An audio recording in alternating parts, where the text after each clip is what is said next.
នេះវគ្គ8សូមបងប្អូនទេសនានឹងសម្រាប់ដូចតទៅទេណាសូមអរគុណ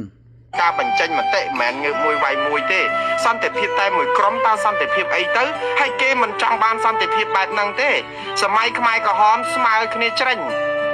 អានឹងគេមិនហៅមួយក្រុមទេគេស្មើភាពគ្នាគេឯកភាពគ្នាគេមួយប្រទេសអូខេឯពួកអវីអីនោះបានមួយក្រុមយល់ខ្លួនឯងទេអូខេគេនោះគេមកប្រទេសគេឯកភាពគ្នាប្រើអ្វីមួយក៏ដោយដូចគេរៀបច្បាប់គេចាត់ចែងច្បាប់អីហ្នឹងគេយកមកប្រើគឺមួយប្រទេសឯពួកអវីអីនេះមកក្តាប់តូចទេអូខេគឺនិយាយចុះនិយាយឡើងគឺចង់ឲ្យតែគេដោះលែងពួកសកម្មជនហ្នឹងឯងសិទ្ធិសេរីដោយខ្ញុំប្រាប់បងប្អូនពីខាងដើមហើយយើងមានសិទ្ធិសេរី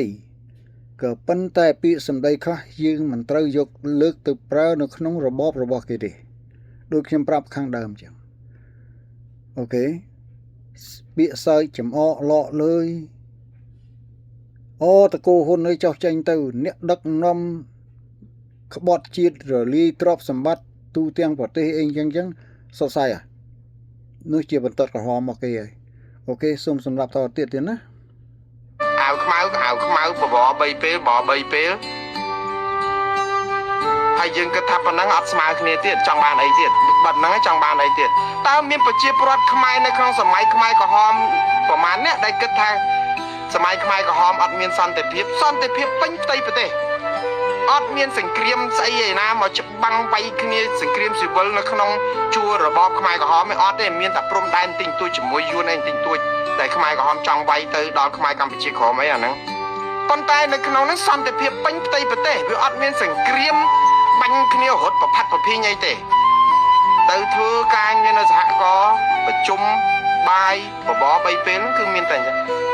ស្មើគ្នាច្រាញ់អាវខ្មៅដូចគ្នា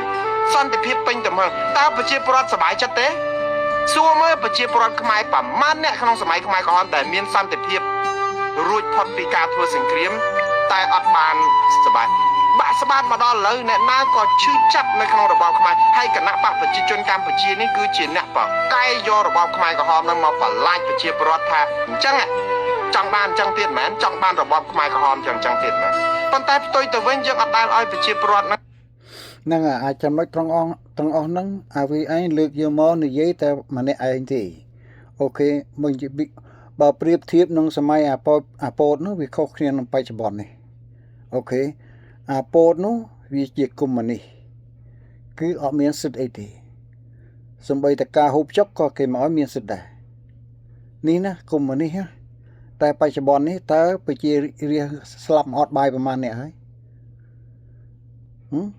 តើអ្នករស់នៅខាងក្នុងនេះគេចាប់ទៅដាក់គុកប្រមាណអ្នកហើយដោយសារការនិយាយស្ដីនោះមើលជួយបញ្យល់ផង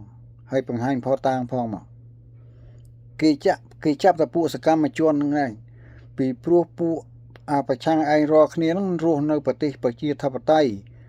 អូខេហើយនៅឆ្ងាយពីដៃថ្នាក់ដឹកនាំយើងនិយាយទៅរកគេប្រៀបបានដូចនិយាយទៅរកកម្មករចឹងតកែនិយាយរកកូនកលីចឹងនេះណាដូចអាវីឯងរាល់ថ្ងៃនេះព័ត៌មានដែលវីដេអូអាវីឯងផ្សាយរាល់ថ្ងៃនេះដូចអាវីឯងនិយាយជាមួយកូនកលីចឹង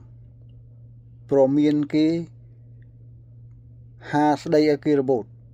ដាក់កំហុសទៅលើគេរបូតនេះណា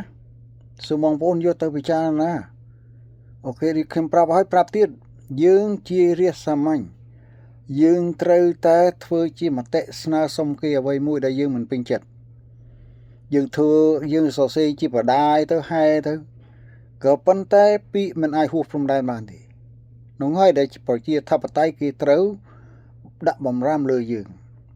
ឥឡូវខ្ញុំនៅប្រទេសអាមេរិកមិនជឿខ្ញុំសាកទៅស្ដីបន្ទោសរដ្ឋាភិបាលអាមេរិកសាកមើលដោយវានិយាយដោយពួកប្រឆាំងនិយាយឌីលខ្មែរទៅលើថ្នាក់ដឹកនាំខ្មែរសាកមើលចង់ដឹងសាកឲ្យវាពួកវាសាកមើលតែគេធ្វើមិនបើមិនវិចសម្ភារបាទសូមរងចាំ